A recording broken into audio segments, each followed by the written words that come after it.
திமுக நிறைய விஷயங்களை சொல்லுச்சு.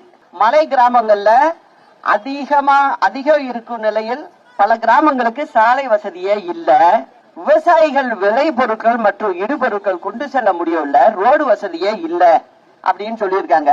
குரங்கணி அருகே கொட்டக்குடி ஆற்றில் தடுப்பணை கட்டினால் விவசாயம் செழிக்கும், போடி குடிநீர் தேவையும் தீரும், அதனால இத செய்யணும்னு கேட்டிருக்காங்க.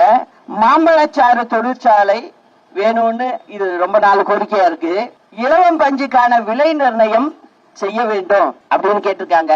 Kurangani to top station rope car ஆய்வில் மட்டும் உள்ளது, இதை செய்ய வேணும்னு சொல்லியிருக்காங்க.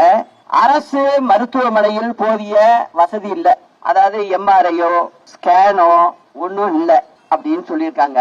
அந்த தேர்தல் அறிக்கை 2021 அப்ப சொன்னாங்க அவங்களுடைய வாக்குறுதி நம்பர் 227. இங்கேயும் காற்றாலை எல்லாம் இப்ப போடுறாங்க. காற்றாலை மின்சார உற்பத்தியாகும் திருநெல்வேலி, தூத்துக்குடி, கன்னியாகுமரி, திருப்பூர், திண்டுக்கல், பொள்ளாச்சி, உடுமலைப்பேட்டை, தேனி இங்க எல்லாம் இப்ப போட்டுக்கிட்டு இருந்திருக்காங்க. இதுக்கெல்லாம் வழித்தடம் அமைப்போம். அதுல வர்ற கரண்ட ஒழுங்கா எடுத்து அனுப்புனாதான் அவங்களுக்கு கையிலுக்கு காசு கிடைக்கும், இல்லைன்னா கிடைக்காது. அதை நாங்க உருவாக்குவோம்னு சொன்ன திமுக இன்ன வரைக்கும் அதை பண்ணல. அதுல 381 என்ன சொல்லியிருக்காங்க, தேனி நகராட்சி மாநகராட்சியாக தரம் உயர்த்தப்படும் அப்படின்னு சொன்னாங்க. இந்த மாவட்டத்து தலைநகர்ல உள்ளத இன்ன வரைக்கும் மாத்தல. அப்புறம் ஏன்டா சொல்றீங்க நீங்க? அப்ப ஏமாத்து வேலை தானே. அடுத்தது வாக்குறுதி எண் 442 மதுரை, தேனி, போடி புதிய அகல ரயில் பாதை திட்டம் விரைந்து நிறைவேற்றப்படும் அப்படிங்கிறீங்க. இப்ப இதுல ஒண்ணு புரிஞ்சுக்கணும். இத போய் வாக்குறுதியா சொல்லியிருக்காங்க. நிறைவேற்றணும்னா என்ன பண்ணும், மத்திய அரசோட தயவும் வேணும். இருக்கு நீங்க மத்திய அரசோட சண்டை போடுறீங்க. இப்ப மத்திய அரசு வேற கூட்டணியில இருக்கு, நம்ம கூட்டணியில இல்ல, அது வேற. ஆனா நீங்க கொடுத்த வாக்குறுதிக்கு மத்திய அரசு இல்லாம பண்ண முடியாது.